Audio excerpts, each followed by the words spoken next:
Ok, já de volta com o debate democrático aqui pela sua TV Record Caxias, TV Sinal Verde, somos filiados da TV Record.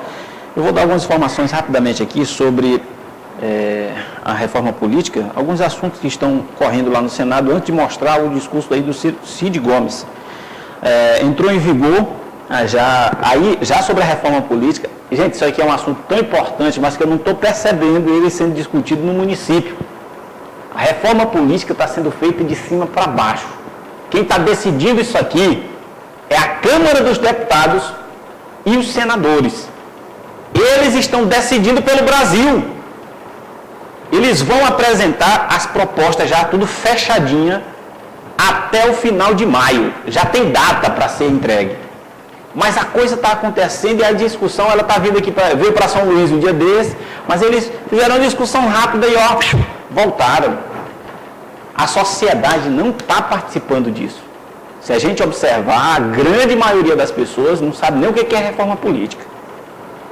Entrou em vigor, inclusive, a lei que limita a criação de partidos, mas preserva a fidelidade partidária.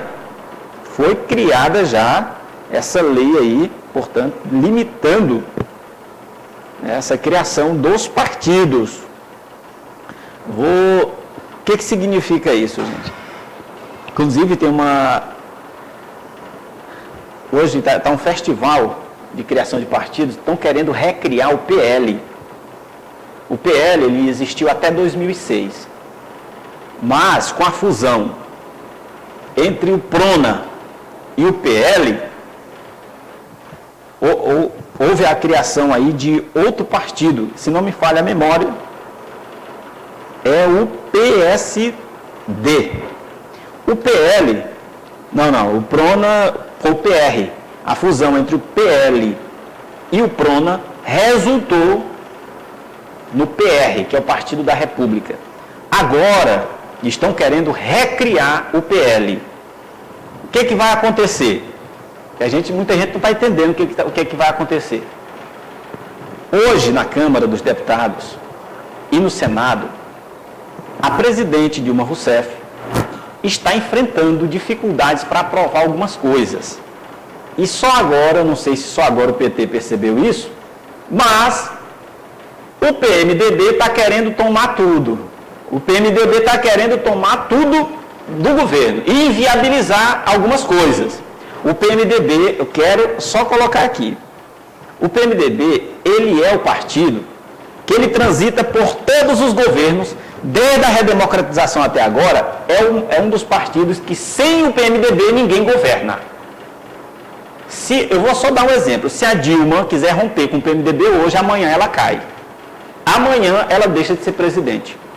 Então ela só não foi cassada até agora, Dilma Rousseff só não caiu do mandato até agora, porque o PMDB está do lado dela. E hoje o PMDB, depois de um longo tempo, o PMDB ganhou fôlego. Elegeu o presidente da Câmara e elegeu o presidente do Senado. E hoje muita coisa está sendo inviabilizada. Uma briga política, que eu e você não deveríamos estar nela, mas estamos. Muita coisa está deixando de andar no país porque falta entendimento. Já o Cid Gomes vai dizer algumas coisas aí. Já. Então a reforma política está passando. Nosso tempo está corrido, né? Vamos lá, gente. Vamos lá. As coisas estão acontecendo aí, né? Nosso tempo ele está muito exíguo. Vamos só exibir logo. Se der tempo, a gente volta ao assunto da reforma política. Tá? Roda aí logo. O primeiro discurso que fez, que resultou na perda do mandato, na perda do ministro, na perda da condição de ministro de Cid Gomes. Roda aí. Ele teve que renunciar depois desse discurso aí.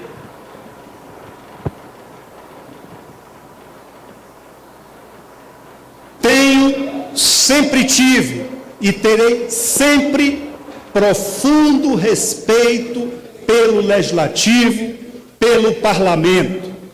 Isso não quer dizer que concorde com a postura de alguns, de vários, de muitos, que mesmo estando no governo, os seus partidos participando do governo, têm uma postura aqui de oportunismo. Partidos de situação têm o dever de ser situação, ou então larguem o osso. Eu fui, senhoras e senhores deputados, acusado de mal educado. O ministro da Educação é mal educado. Pois muito bem, eu prefiro ser acusado por ele de mal educado do que ser como ele, acusado de achar que... A minha declaração e, mais do que ela, a forma como eu coloquei a minha posição na Câmara, óbvio que cria dificuldades na base do governo e, portanto, eu não quis criar nenhum constrangimento, pedi demissão em caráter... Tá aí. Essa declaração resultou no pedido de demissão do Cid Gomes. Cid Gomes era ministro da Educação. Ele havia feito uma declaração numa universidade lá do Pará, dizendo que no Congresso Nacional tinha uns 300 ou 400 achacadores, que no final das contas são vigaristas, deputados vigaristas. Isso que quer dizer, né? Então, ele foi à Câmara, ele foi orientado pela presidência a pedir desculpa disso tudo, mas quando ele chegou lá, ele foi reafirmar o que ele disse e ainda apontou o dedo para o Eduardo Cunha, que é o presidente da Câmara. Vamos acompanhar ainda nesta sessão por que ele fez o que fez.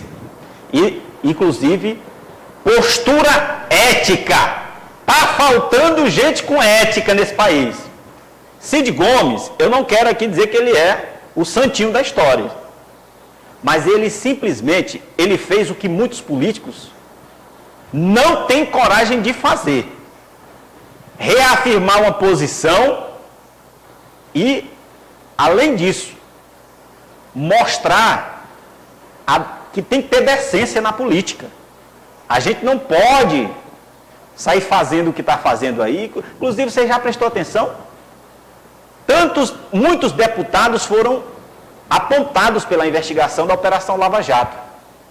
Todo mundo subiu lá na tribuna e disse que não tem nada, não está acontecendo nada. Ninguém está devendo nada à justiça, está tudo bem, está tudo... Ninguém se autoacusou. Claro que é uma prerrogativa legal, tudo bem. A justiça pode, daqui a pouco, encontrar alguns deles, mas até agora ninguém disse que tem alguma coisa errada. A gente percebe aí que são pessoas...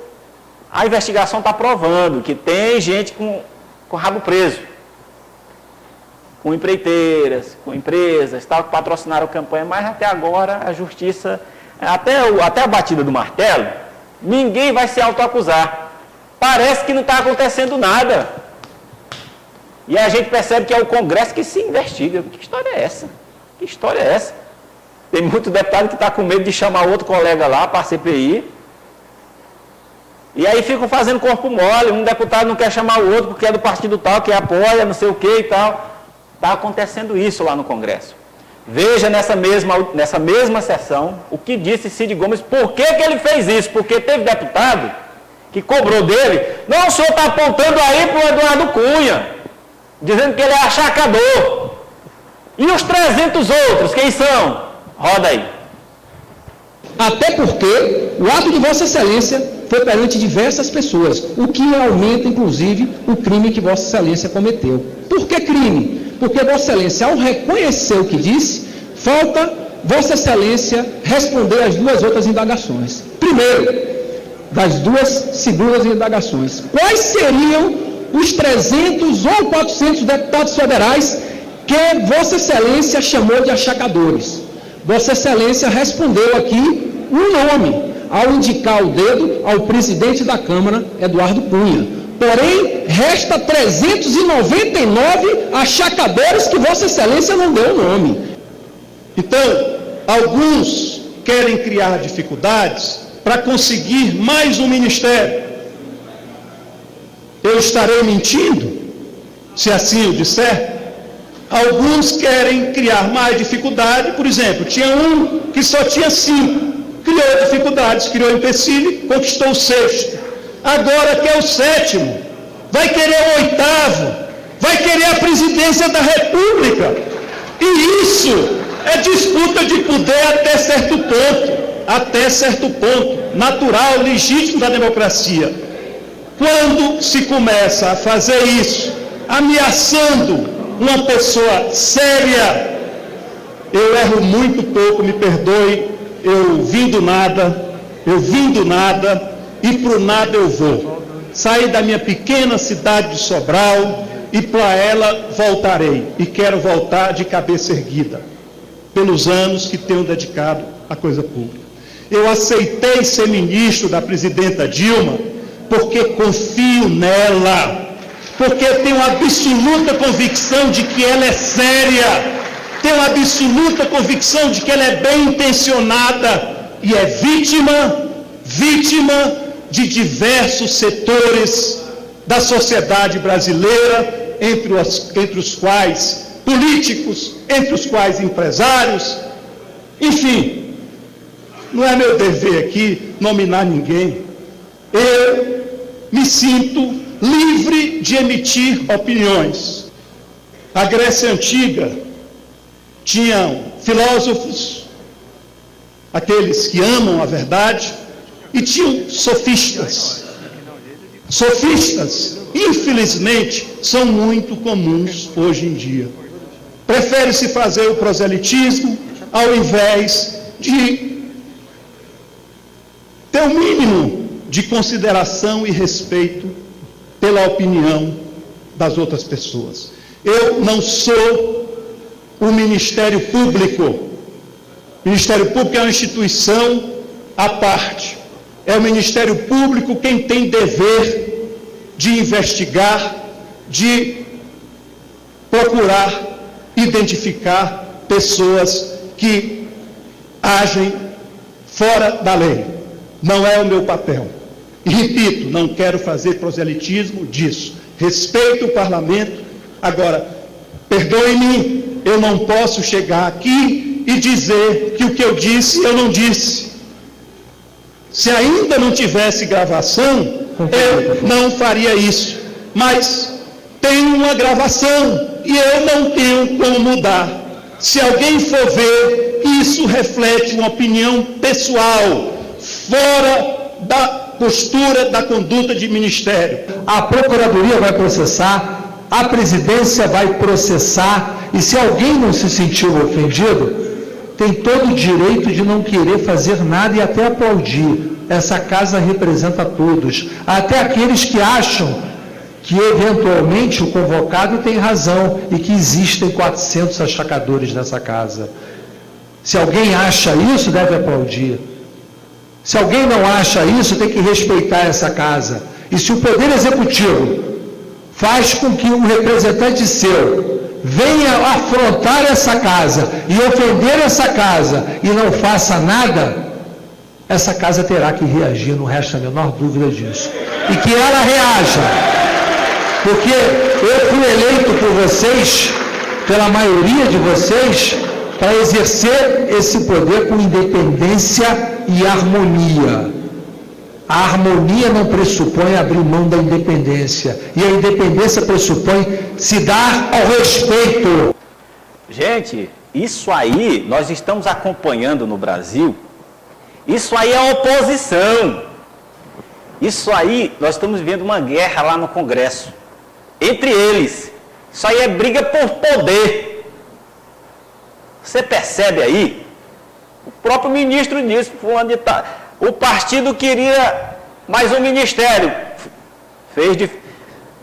Apresentou algumas dificuldades, conseguiu. E vai querer outros e outros. A gente percebe aí, quanto mais se dá poder, mais o cara quer poder. Mais o partido quer poder. Se você dá poder, mais vão querer. E aí, eu lhe digo sinceramente, a minha percepção, é preciso que o governo federal se cerque de pessoas mais confiáveis. Ou não chega ao final do mandato a atual presidente. Porque eu lhe digo aqui, meu amigo, a troca de interesses, apenas pela troca de interesses,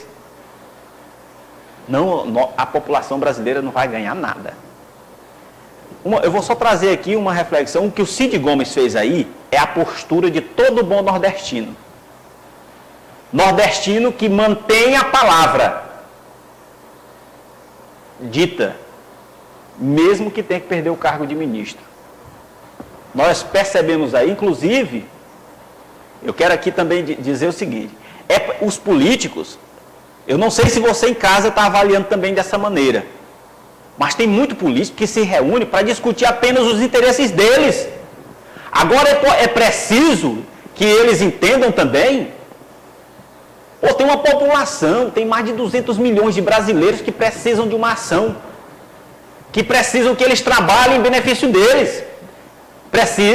É preciso que o Congresso Nacional trabalhe em benefício da população. Se o apoio político é necessário, nós temos que saber de uma coisa. Nós estamos nos reunindo por quê? Para quê?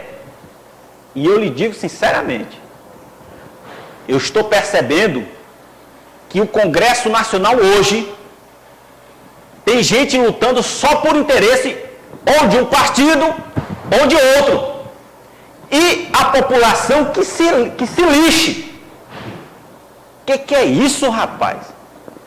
Nós estamos percebendo uma briga de poder que, se não repercutida no país, vai passar, se você olhar. Olhem as matérias do que estão sendo publicadas em rede nacional. Eles mostram isso aí? Não mostram.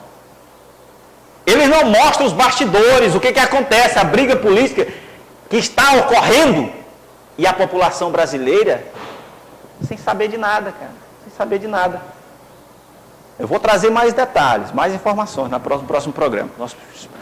O debate democrático está chegando ao final. Está vindo aí o Lúcio Mauro com o Rádio na TV. Até o próximo sábado com mais um programa.